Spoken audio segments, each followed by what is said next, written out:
Hoje a gente vai mergulhar num estudo de caso que é, sinceramente, extraordinário. Em meio a um dos piores desastres ambientais da história recente do Brasil, uma região inteira conseguiu um resultado incrível. A gente está falando do trabalho Integração Interinstitucional na Gestão de Desastres, Lições das Enchentes de maio de 2024. Vamos juntos entender o que aconteceu ali e o que a gente pode aprender com isso. Bom, essa nossa análise de hoje, ela se baseia toda no projeto de intervenção do Márcio André Facin. É um trabalho que teve a orientação do professor Fernando Guilhão de Castro e que encerra o curso de especialização em Gestão Pública em Proteção e Defesa Civil, lá da Universidade Federal de Juiz de Fora, com conclusão prevista para 2025. O que é importante aqui é que esse projeto traz um estudo de caso com um valor prático, sabe? É algo que saiu do papel e funcionou.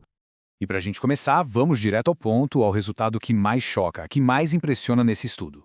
Pensem comigo, no meio de um desastre ambiental gigantesco que devastou o estado, a região que foi analisada conseguiu um feito zero. Zero óbitos. É um número que por si só já faz a gente parar e pensar. E é por isso que vale a pena analisar isso a fundo. E aí vem a pergunta que não quer calar, né? Como?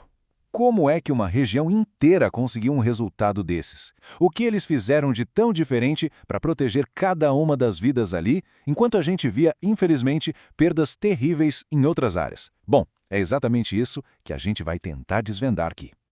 Então vamos lá. O nosso caminho para entender essa história vai ser o seguinte.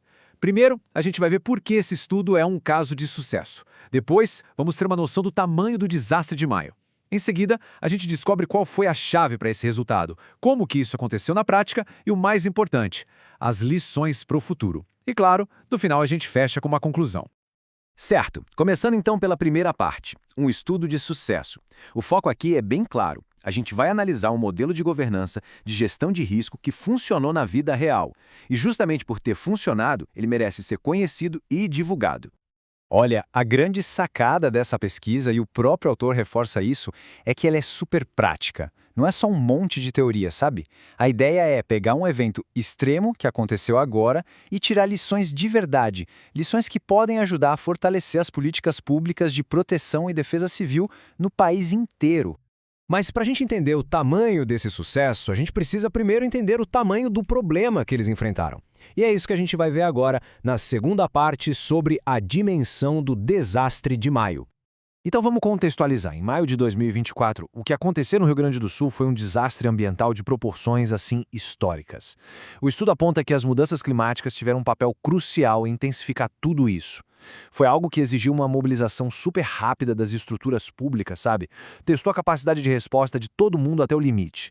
E claro, os danos para a população em todo o estado foram gigantescos. Ok, então se o desastre foi tão devastador, o que explica o sucesso nessa região específica? Qual foi o fator decisivo?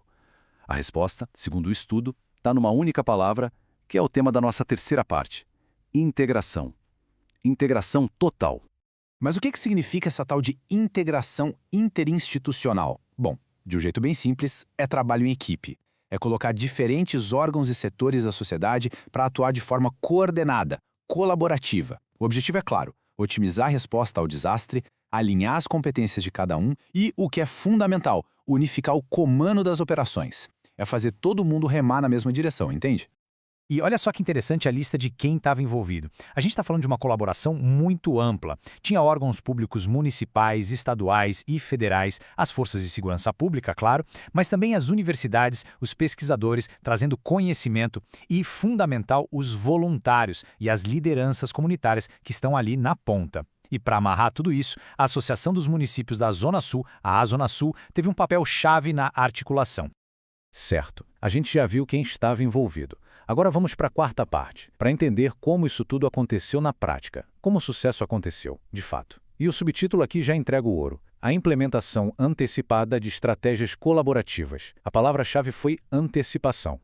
E essa integração toda aconteceu nessa área que a gente vê no mapa. O foco do estudo são os 22 municípios que fazem parte da 4ª Coordenadoria Regional de Proteção e Defesa Civil. Essa coordenadoria, que tem sede em Pelotas, foi o palco onde esse modelo de sucesso foi implementado. Essa linha do tempo aqui é fundamental para a gente entender que o sucesso não foi sorte nem improviso. A coisa começou a ser construída lá atrás, a partir de 2017, com um modelo de cooperação entre as forças de segurança que nasceu em Pelotas e inspirou a região.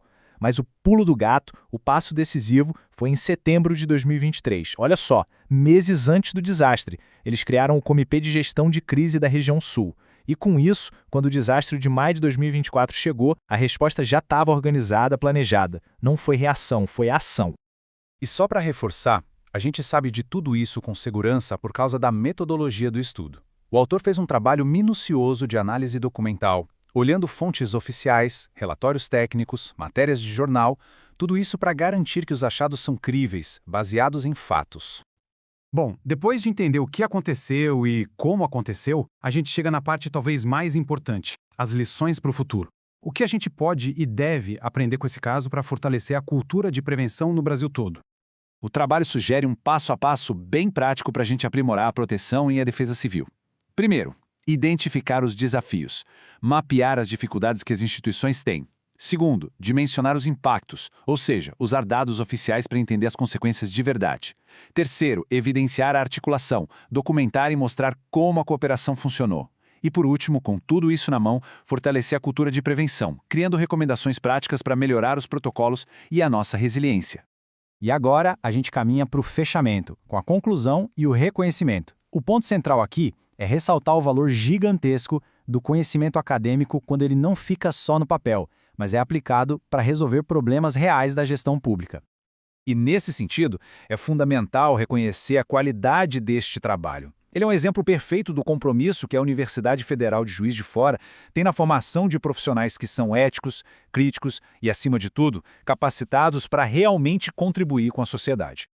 E para encerrar, acho que nada resume melhor a mensagem principal do que uma frase da dedicatória do próprio trabalho. É curta, mas poderosa.